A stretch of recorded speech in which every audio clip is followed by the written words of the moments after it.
Hi, this is Megan for Beadaholique, and today I'm going to show you how to use these silver-plated fancy crimp bead cord ends. And they come in sterling silver as well. This one has a 2mm opening to insert your cord into, and what you want to do is make sure that you're using the smallest size that will fit the cord you're using, so that you don't have a lot of extra room in there. So this is a necklace that I just finished, and I need to attach something onto the ends of the cord so that I can attach my clasp.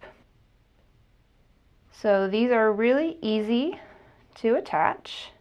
If you have a hard time getting your cord into the hole, sometimes if you twist it as you put it in, it will get all the loose fibers in there.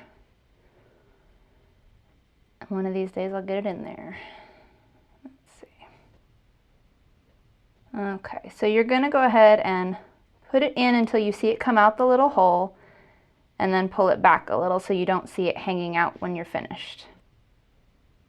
And the only tool you need to crimp this is a pair of chain-nosed pliers. You want to make sure that your pliers are narrow enough to fit in just the middle band on the crimp bead, because that's the part you're going to push in. You don't want to push on the outside bands.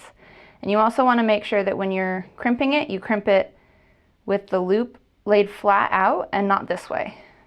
There's little X's on the sides here to let you know, don't do it that way.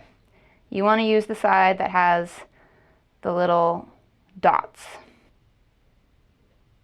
And when you're doing this, when you're crimping it, just be aware that it can slide forward and kind of shoot across the room if you don't hold on to it, which we learned the hard way. So when you grab this with your pliers, you want to get them relatively far across. Crimp down pretty hard on the one side, and then flip it over and go from the other side, and crimp down from that side. And you will see the middle gets flattened out and the ends stay pretty round. And then just give it a tug and make sure that it's pretty secure. And then you're going to do the other side. And these do come in sets of one hook and one loop that you can hook together and have that be your clasp. Otherwise, if you want to use a different clasp, you can get the kind that just have a loop on both ends. So again, you're just going to go all the way up till you can see it coming out, and then pull it back out till it's just inside the edge,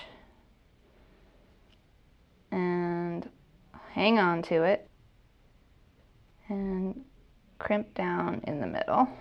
And just a note for safety, since these sometimes do kind of fly out, if you feel more comfortable, you can wear safety goggles or some kind of protective eyewear, and don't point it at anybody. Okay, so you need to get both sides crimped down. Then you have your finished cord, and the ends are all ready to attach to a clasp.